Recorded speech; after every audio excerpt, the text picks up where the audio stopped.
ভেবো না হঠাৎ সামনে গিয়ে মায়ের চরণ ছুঁয়ে দেব।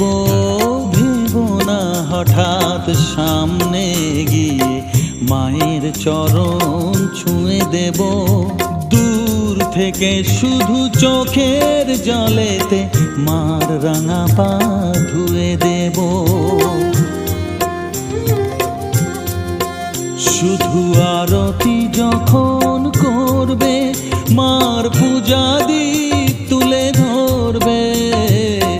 আরতি যখন করবে মার পূজা দীপ তুলে ধরবে। আমাকে দেখতে দিও মায়ের একটু হাসি, মায়ের একটু হাসি। আমায়